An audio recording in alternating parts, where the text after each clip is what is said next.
Olá pessoas, esse é outro vídeo meu aqui na internet e no vídeo de hoje então, teoricamente, eu teria de falar um pouquinho aqui sobre o Nadja, do Breton.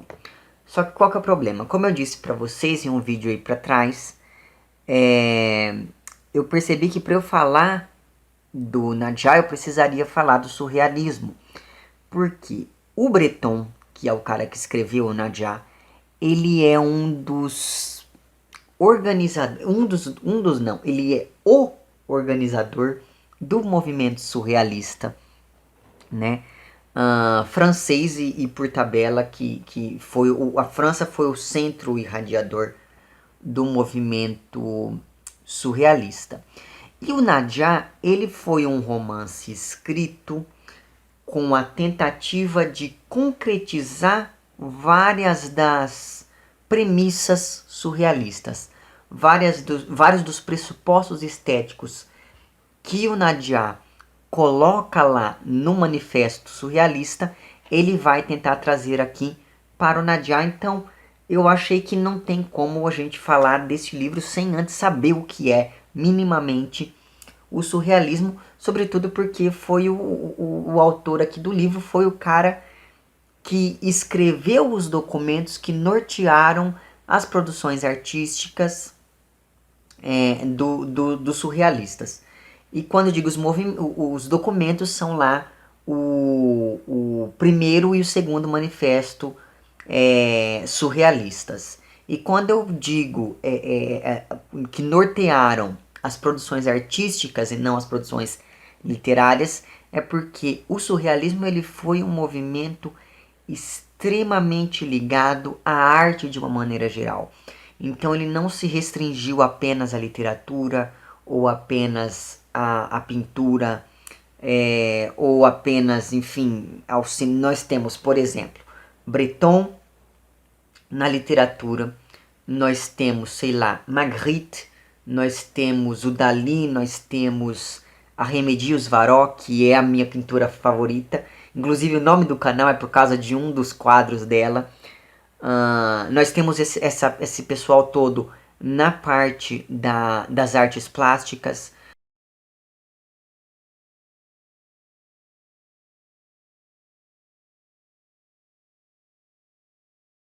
Nós temos, sei lá, o Buñuel no cinema. Nós temos o Marx Ernest na fotografia. Enfim, nós temos uma série de outros atores que estavam ali envolvidos com o movimento surrealista, e esses atores eles circulavam sobre as mais diversas áreas da arte e da cultura francesa do início do século passado.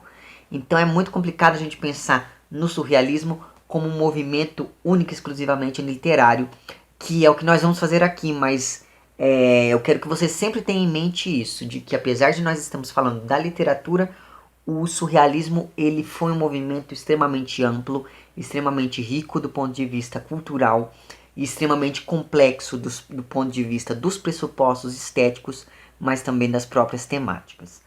Só que tem um problema. Eu pretendia fazer um vídeo sobre o surrealismo só mais pra frente, quando a gente fosse falar da literatura do período moderno, né? Porque eu queria mostrar como que ele nasce no contexto europeu e como é que ele chega aqui no Brasil, ou pelo menos tentar mostrar como que ele vai influenciar, de certa forma, algumas produções literárias brasileiras. Então, qual que é o problema? O problema é que, né, eu vou ter que arrastar esse vídeo para agora, e daí vai estragar todo o meu cronograma. Mas, aí pensando melhor, eu tive uma saída para isso.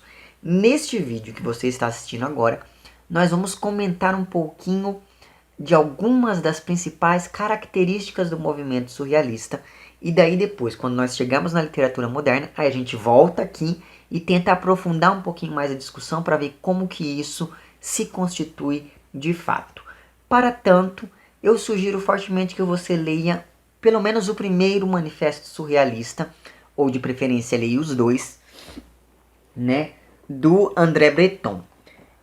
Eu tenho aqui este livro, que é o Vanguarda Europeia e Modernismo Brasileiro, e neste livro aqui tem a reprodução de ambos os manifestos. Se eu encontrá-los em PDF, eu vou deixar o link lá embaixo para que você possa ler e para que você possa chegar às suas próprias conclusões a partir da leitura do texto, certo? Eu acho que eu preciso insistir nisso. Este vídeo não é uma aula sobre coisa nenhuma, certo? Muito bem, então. Então, se eu encontrar os PDFs, eu vou deixar o link para eles lá embaixo. Muito bem, então. Do ponto de vista cronológico, né, olhando por uma perspectiva histórica, a gente pode pensar que o surrealismo ele vai ser o último movimento das vanguardas europeias. Por quê? Porque ele vai nascer depois de 1919, quando o Breton rompe com os dadaístas e funda a escola surrealista. E ele funda a escola surrealista em dois momentos, digamos assim, que acontecem em 1924. O primeiro desses movimentos é a publicação do Manifesto Surrealista, e o segundo desses momentos é o início de uma revista literária voltada para discussões literária não, uma revista voltada para as discussões acerca da filosofia surrealista.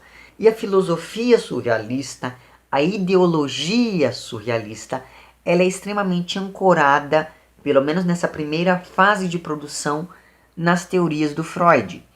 E num segundo momento, num momento posterior aos anos 30, 1930, o que a gente percebe é que o surrealismo ele começa, apesar de uma grande parte dos surrealistas ainda se manterem ligados à teoria do inconsciente do Freud, uma outra parcela vai começar a se dirigir e vai começar a flertar mais com as ideias marxistas que estavam eclodindo lá na França e tal.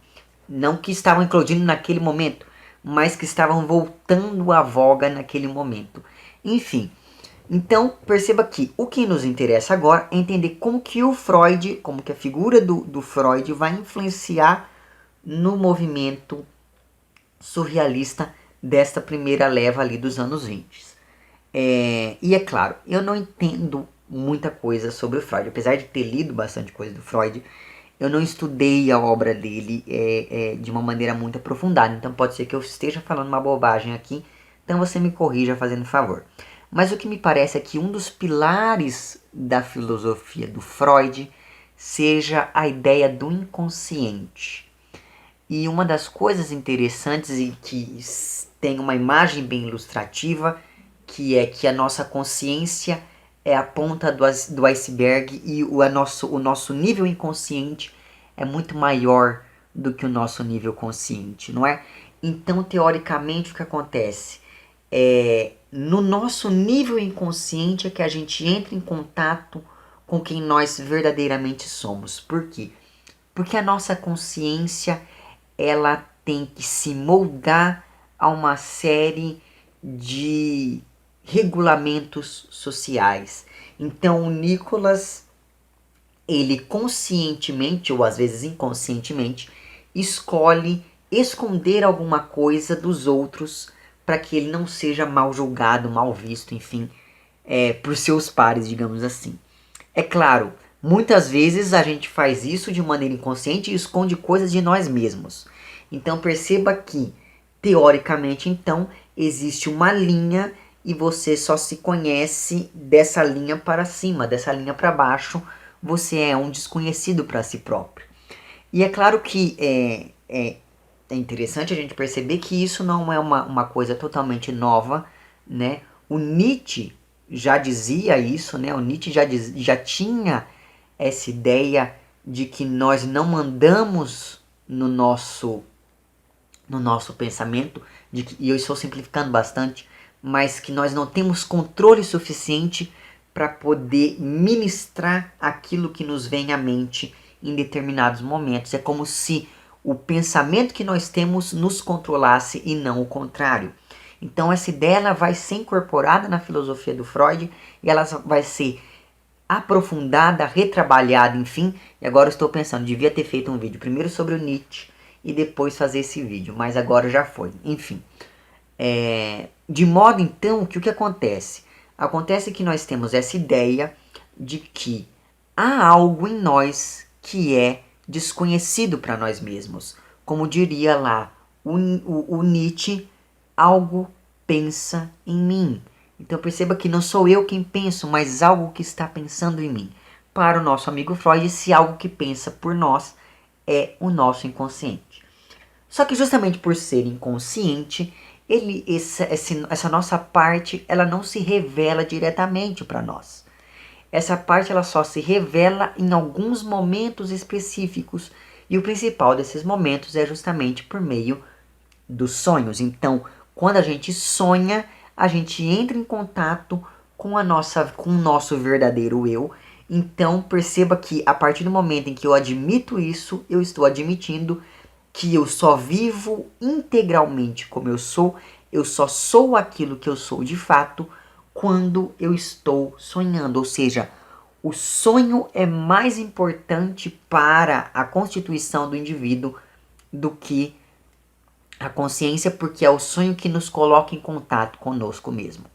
Qual que é o problema? O problema é que se nós somos nós mesmos apenas quando nós estamos sonhando, por que nós temos que nos prender ao real?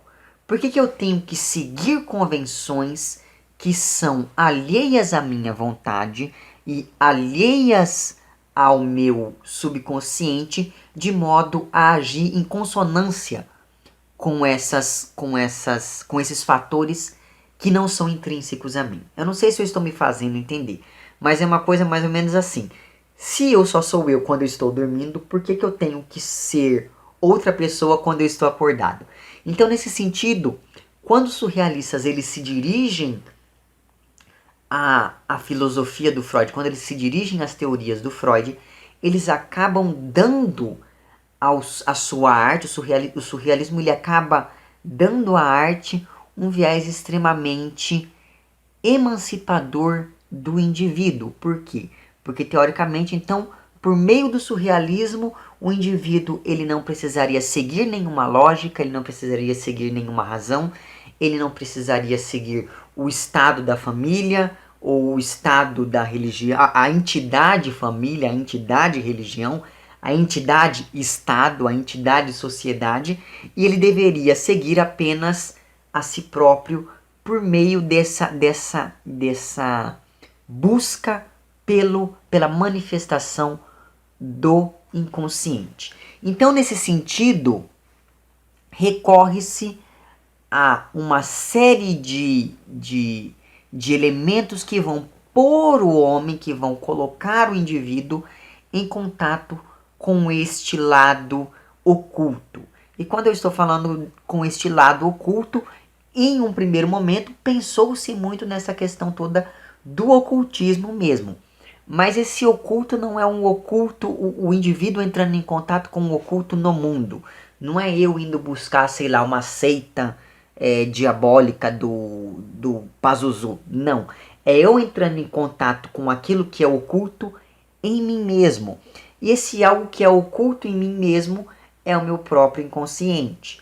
Outra maneira de se buscar esse indivíduo que não, ou essa imagem do indivíduo que não fosse que não fosse ligada a essa ideia toda da razão, a essa ideia toda do cientificismo que estava em voga ali na Europa do início do século passado, porque eu não sei se você percebe, mas de meados do século XIX até o início do século XX, houve um avanço científico assim muito grande e que aconteceu de uma maneira muito rápida, pelo menos para a época. Então perceba que o avanço científico acabou meio que impondo um modelo científico de entendimento do mundo. Isso não significa que a ciência colocava as pessoas na fogueira. Não, isso quem faz é a igreja. O que a ciência faz? Ela impõe um método e as pessoas elas enxergam o mundo, elas passam a enxergar o mundo através desse método. Um exemplo disso é a escola realista, por exemplo. E é justamente por causa disso que eu deveria fazer esse vídeo só depois. Mas enfim, Então essa ideia toda de que a literatura deveria descrever o mundo é uma coisa extremamente que tenta dar um caráter científico para a arte, para a literatura no nosso caso aqui. Então perceba que essa ideia da ciência que inaugura, digamos assim, uma postura racionalista diante do mundo. Qual que é a questão então? A questão do sujeito surrealista, a questão do artista surrealista é voltar para um período anterior a isso. E esse movimento de voltar ao passado é uma coisa que o surrealismo herda dos românticos, por exemplo, né?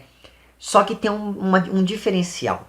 O surrealismo, tal qual o homem surrealista, tal qual o homem romântico, ele volta ao passado em duas instâncias.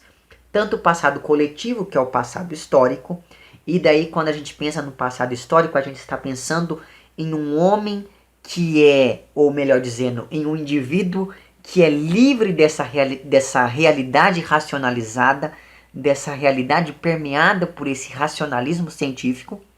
E por outro lado, nós estamos pensando na ideia de uma fuga não, de uma volta ao passado individual, que é a volta à infância.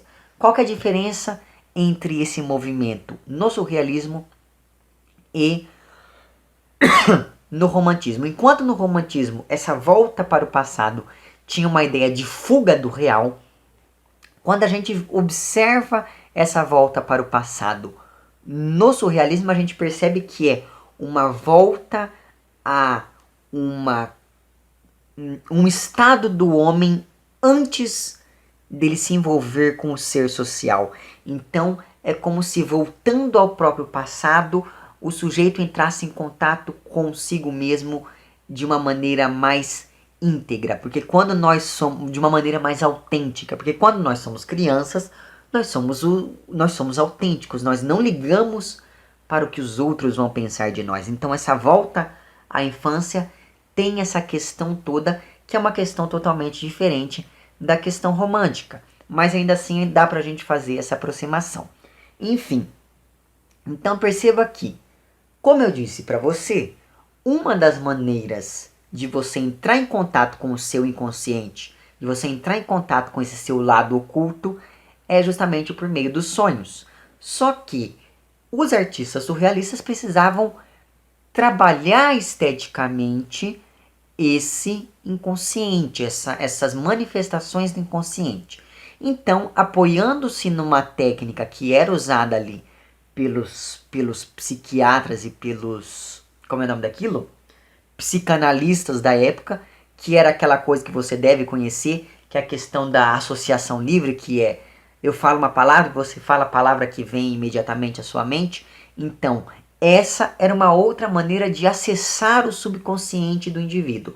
Assim como, por exemplo, os xistes, como diz lá o nosso amigo Freud. Mas enfim, essa ideia de você acessar o subconsciente por meio da associação de palavras vai acabar gerando esteticamente para o movimento surrealista, sobretudo para o movimento surrealista na literatura, a ideia de um automatismo, de uma escrita automática. Essa escrita automática, ela vai, teoricamente, colocar no texto aquilo que vier à mente do escritor. Então perceba que justamente por colocar no texto aquilo que vem à mente do autor, é que muitas vezes os textos surrealistas são textos extremamente desconexos. E lembre disso quando eu for falar aqui do Nadia. Se você pega este livro e lê ele do começo ao fim, vai ter vários momentos que você vai falar assim, tá, mas o que isso tem a ver com o resto? E não tem nada a ver com o resto. É simplesmente porque o Breton está escrevendo exatamente aquilo que lhe vem à mente. Então percebe que essa ideia da escrita automática é uma das principais características estéticas do movimento surrealista na literatura. Mas enfim, e é claro que a pintura vai trabalhar isso de um jeito, o cinema vai trabalhar isso de um jeito. Basta que você assista lá um curta-metragem do Buñuel e do Dalí, que é Um Cão Andaluz. Tem no YouTube, eu vou deixar o link lá embaixo. É um coisa aloprado, assim, é um curta-metragem aloprado, então vale a pena você assistir.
Mas enfim, então teoricamente, essa seria uma das... Teoricamente não, essa é uma das principais características estéticas do movimento surrealista, que também dialoga muito com o movimento futurista, que nós vamos falar depois em um vídeo aí pra frente. Mas enfim, voltando à piração toda das indagações filosóficas e ideológicas do movimento surrealista, tem uma coisa que é muito interessante, e é uma coisa que a gente observa hoje em dia na literatura brasileira, isso está muito presente. E as pessoas pensam que isso é uma novidade, mas, por exemplo, o Breton fazia isso há quase 100 anos, né?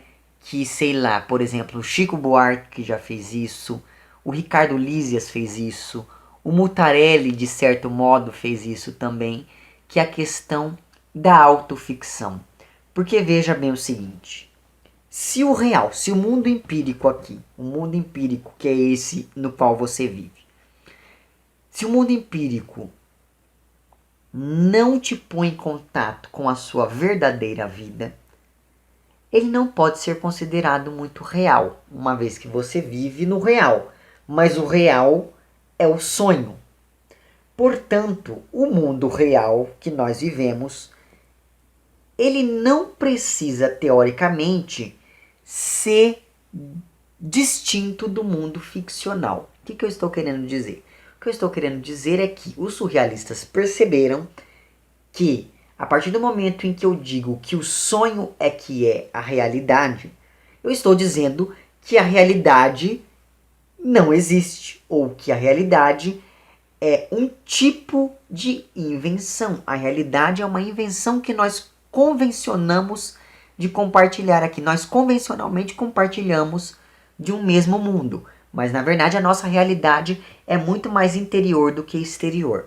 Então qual que é o problema? O problema é que se eu reconheço que o mundo é um mundo que ele é criado convencionalmente e que a realidade que importa é a minha realidade interior, eu não preciso distinguir este mundo do mundo ficcional. A partir do momento em que eu tenho isso em mente, o que eu posso fazer? Eu posso misturar na minha ficção o mundo da realidade e o mundo da ficção que eu criei. Então é nesse momento que começa a se popularizar ou se radicalizar a ideia de se fazer autoficção. Por exemplo, aqui, neste livro, no Nadiá, a gente tem um narrador chamado André Breton, que é o André Breton que escreveu o Nadiá. E o que acontece? Acontece que, por que eu estou falando isso? Porque o André Breton, aqui desse livro, também escreveu o Manifesto Surrealista, também escreveu, sei lá, o Amor Louco, também escreveu todas as obras que o Breton escreveu na vida real. O narrador deste livro também escreveu. Esse movimento de fazer a autoficção é fazer o quê? É levar a realidade empírica para dentro da ficção como se as duas coisas fossem iguais. Quando você faz autoficção é como se você estivesse falando, olha, o mundo real é tão ficcional quanto o livro que eu estou escrevendo. E isso fica claro, por exemplo, também quando o Breton faz uso excessivo de fotografias ao longo do romance. Então aqui são 47 fotografias que ele vai colocando aqui de maneira quase que indiscriminada ao longo de todo o livro. E essas fotografias, elas teoricamente auxiliam nesse movimento de autoficção. Por quê? Porque elas contribuem para essa imagem de que o mundo real é tão ficcional quanto o romance do Breton. Então perceba que isso da autoficção, que é uma coisa que está tão na moda hoje em dia, já estava sendo feita há um século. Mas enfim, se a gente tivesse que pensar nas principais características do movimento surrealista, do ponto de vista ideológico, a principal característica é a posição combativa que os surrealistas assumem, uma posição de enfrentamento com relação ao racionalismo científico, ao mundo da técnica, ao mundo desse automatismo, digamos assim. E automatismo no sentido de máquina mesmo. Então perceba ao mundo real, ao mundo das coisas palpáveis. Então perceba que teoricamente, quando a gente pensa então que na ideologia do surrealismo está esse combate ao racional, a gente coloca então na chave surrealista, digamos, aqui está o preceito racional e aqui está o preceito do irracional, onde se encontra a escola surrealista.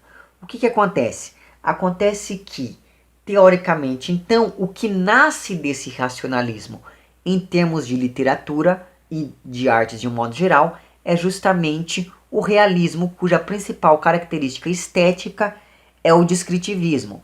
Um descritivismo que tenta fazer uma representação mimética extremamente ligada à realidade. Então, o realismo é aquela escola literária que vai descrever o real compulsivamente. O que acontece? Acontece que, quando a gente pensa no surrealismo, a partir do momento em que a gente admite que o surrealismo ele vai combater essa ação racionalista, a gente está dizendo então que o surrealismo ele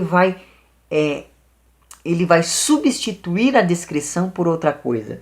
E essa outra coisa é justamente aqui a fotografia. E é por isso que, dentro do conjunto de obras surrealistas, sobretudo francesas, os principais livros do Breton são livros recheados de fotografia, justamente por quê? Porque, teoricamente, quando você coloca a fotografia, você não precisa descrever. E é, inclusive, isso uma das coisas que o Breton vai falar aqui no prefácio dessa edição. Mas isso vai ficar lá para o outro vídeo, porque isso também é bem contestável. Mas, enfim, então perceba que o uso da descrição, que era própria do realismo, vai ser substituído pelos nossos amigos surrealistas por essa inventividade que é colocar no texto literário a fotografia. Então, recapitulando, nós temos nessas principais características surrealistas um apelo ao inconsciente, uma postura combativa ao racionalismo científico e, por tabela, por exemplo, ao realismo, uma postura um tanto quanto crítica ao descritivismo próprio dos romances da época, uma fuga, não uma fuga, mas uma volta ao passado e uma crítica à razão que se opõe à infância, à loucura e à imaginação, e principalmente uma valorização do acaso, porque o acaso ele vai representar o incerto, né? Quando você tem um acaso, você tem coisas que acontecem independente da sua vontade e de maneira aleatória, o que lembra bastante a questão da escrita automática, que é uma das outras características estéticas do movimento surrealista. Quando a gente pensa na literatura, vamos ter sempre isso em mente. Mas enfim, então perceba que o acaso é aquilo que se contrapõe à certeza. E o acaso é algo que é muito importante para quando a gente for discutir aqui o Nadia.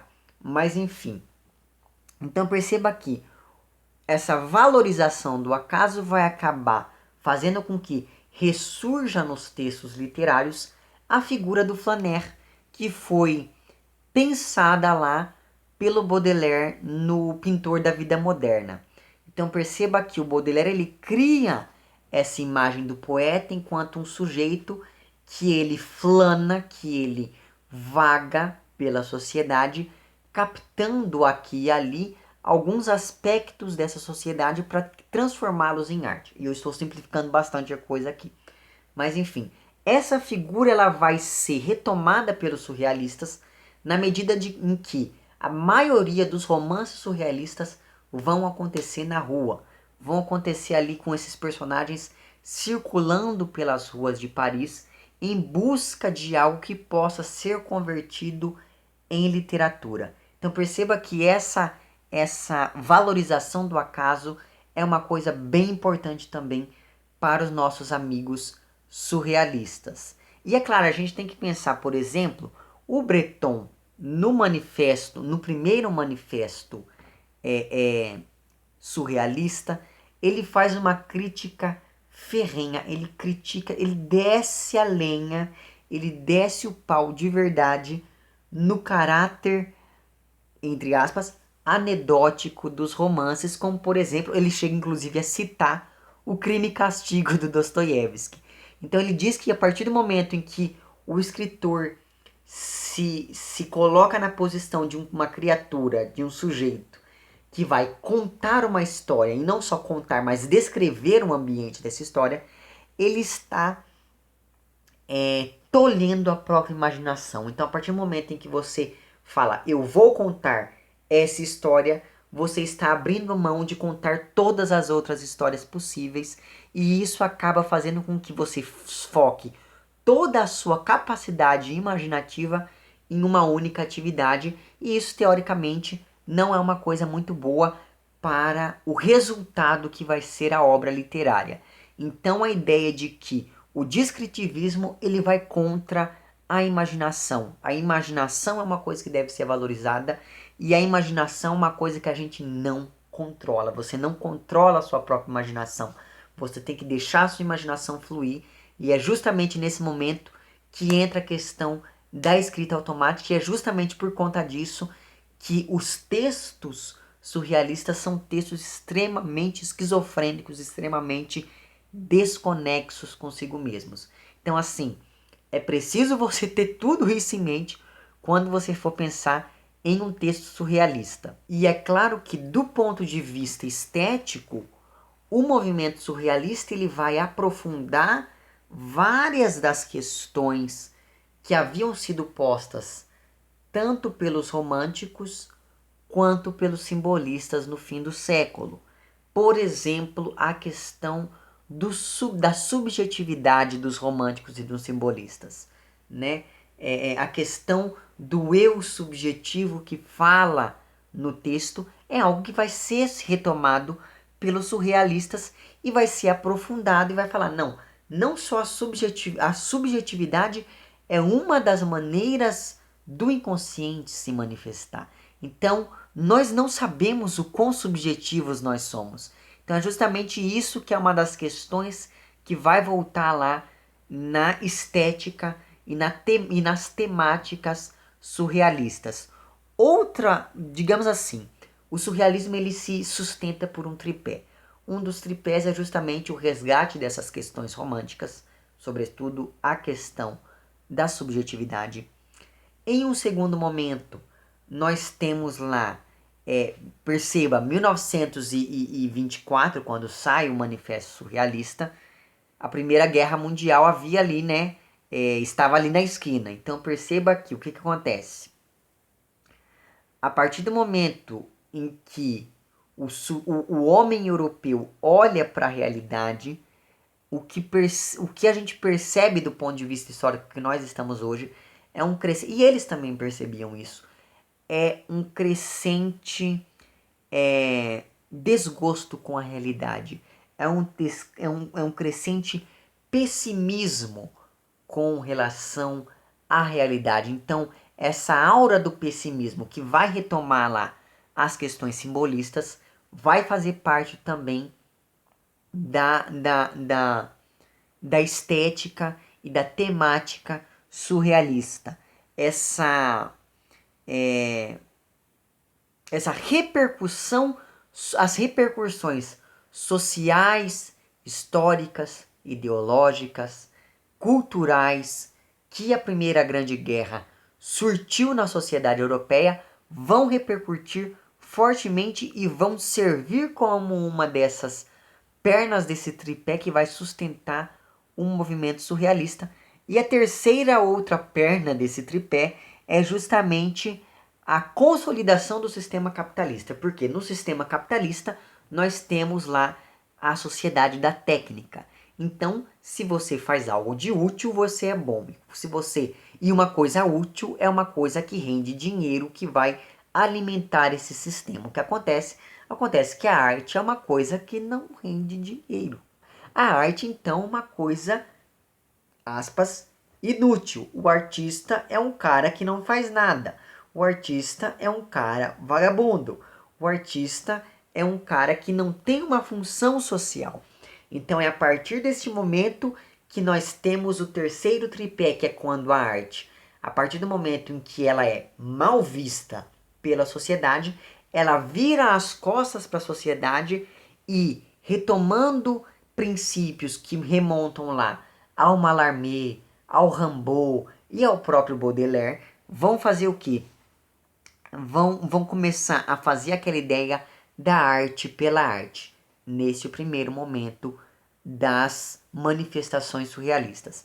Então, vamos lá, retomando: subjetividade romântica, contextualização histórica do período da Primeira Guerra Mundial e essa questão toda da arte virar as costas para a sociedade, uma vez que a sociedade despreza a arte. Então a arte ela vai criar um ambiente para que ela possa funcionar por si própria. E é justamente nesse momento que a gente começa a perceber um uso excessivo de metalinguagem, de recursos metaficcionais, metatextuais, metapoéticos dentro da produção literária. Essa não é uma característica única e exclusivamente do surrealismo, mas pode ser encontrada na pintura surrealista, por exemplo, quando a gente pensa nos quadros do Magritte, né? Se você for lá pegar o autorretrato do Magritte, eu vou deixar uma foto aqui do autorretrato do Magritte.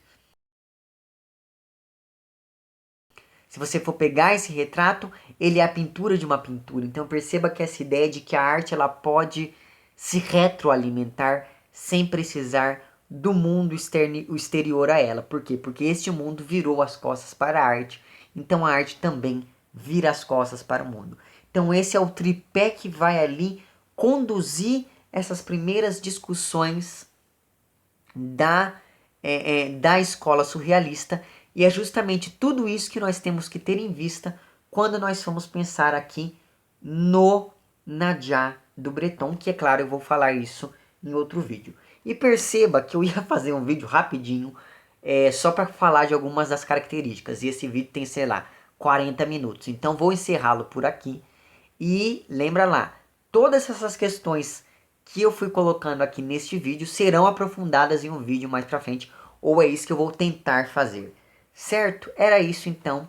Se você gostou do vídeo, não esqueça de curtir e de compartilhar.